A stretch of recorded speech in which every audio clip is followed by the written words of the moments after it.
School యొక్క silver Jubilee celebration కార్యక్రమానికి ఫంక్షన్కి వచ్చినటువంటి మీ అందరికీ 25 సంవత్సరాల కఠోర శ్రమ ఇవాళ గంగారెడ్డి గారి యొక్క కమిట్మెంటు ఇవాళ ఈ స్కూల్ ఇంత ఉన్నత స్థానానికి రావడానికి కారణమైంది. మరి స్కూల్లో పనిచేస్తున్నటువంటి టీచర్స్ అట్లనే నాన్ టీచింగ్ స్టాఫ్ అందరూ కూడా కమిట్మెంట్తో పిల్లలకు మంచి చదువు ఇవ్వాలనే ఒక సంకల్పంతో, మంచి నాగరికత ఇవ్వాలనే ఒక సంకల్పంతో, మంచి డిసిప్లిన్ ఇవ్వాలనే సంకల్పంతో పనిచేస్తున్నారే కాబట్టి ఒక టీం వర్క్గా ఉన్నది కాబట్టి ఇవాళ విజయసాయి హై స్కూల్ ఇంత మంచి పేరు ప్రఖ్యాతులు సంపాదించుకున్నది.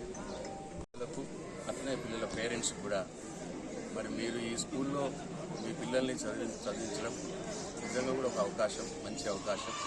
మీ పిల్లలు బాగా చదవాలి, మంచిగా పైకి రావాలని నేను మనస్ఫూర్తిగా కోరుకుంటా ఉన్నాను. నేను పేరెంట్స్ కూడా ఒక సూచన, మీ పిల్లల్ని అబ్జర్వ్ చేస్తూ ఉండండి, గమనిస్తూ ఉండండి. స్కూల్లో ఎంత మంచి చదువు చెప్పినా వారి మిగతా టైంలో వాళ్ళు ఏం చేస్తున్న విషయం మీరు చూస్తూ ఉండండి. ఎందుకంటే ఈ రోజుల్లో ఈ సెల్ ఫోన్స్ ఎక్కువైపోయినాయి, ఇంటర్నెట్ ఎక్కువైపోయింది.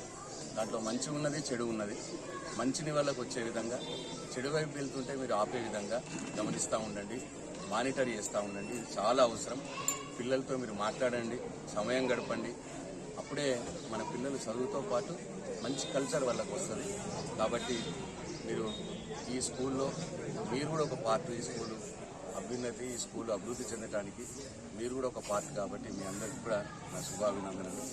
విజయసాయి గంగారెడ్డి గారికి, వారి టీచింగ్ స్టాఫ్కి, వారి ఫ్యామిలీ మెంబర్స్కి అందరికీ కూడా మరొకసారి నా శుభాకాంక్షలు, అభినందనలు.